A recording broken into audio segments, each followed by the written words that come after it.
Envie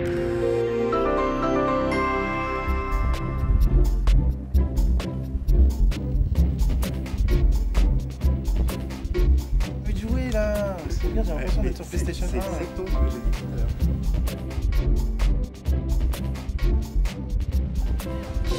Forza 5, c'est la valeur sûre du lancement de la Xbox One. C'est une simulation de course de référence, un jeu très beau avec un gameplay très profond, des circuits et des bolides réalistes, une conduite exigeante. Ne comptez pas trop sur moi pour rentrer dans les détails mécaniques. En revanche, en chair putréfiée, là on s'y connaît avec Dead Rising 3, le jeu de survie gore au milieu des zombies, troisième épisode d'une série qui a vu le jour en 2006 sur la précédente console de Microsoft.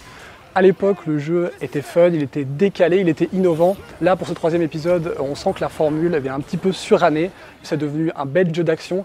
Alors bien sûr, c'est toujours sympa de retrouver des zombies à perte de vue, évidemment, sur les consoles next-gen. On voit des zombies très loin dans l'écran, mais le charme n'agit tout simplement plus aussi bien.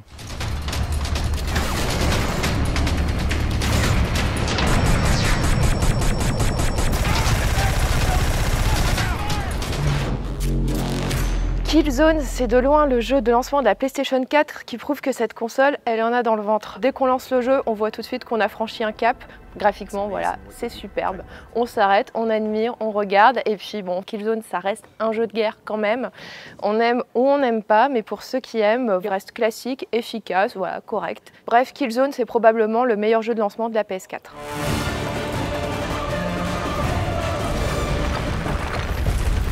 Knack, ça a été le tout premier jeu PlayStation 4 présenté à la presse et on peut pas dire qu'il ait laissé un souvenir impérissable. Il a même été objet d'un peu de moquerie parce que Knack, c'est un jeu clairement pour enfants, pour le jeune public, qui s'annonce tout mignon, tout gentil, tout simple, tout coloré. Et manette en main, on se rend compte que non, Knack, c'est compliqué, c'est dur, ça ne pardonne rien. On peut mourir d'un coup si on ne fait pas attention et ça, je pense, ça devrait énerver beaucoup d'enfants qui sont habitués aux jeux tout simples. On trouve aussi sur Xbox One ou sur PlayStation 4 des portages de jeux comme Battlefield 4, Call of Duty ou Assassin's Creed 4. Pour les avoir vus tourner aussi bien sur PlayStation 3, PlayStation 4, Xbox 360 et Xbox One, la différence graphique est vraiment minime et ne vaut pas le coup de dépenser de 400 à 500 € pour changer de machine. Ce sont d'excellents jeux, mais tant qu'à faire, faites-les sur vos consoles actuelles.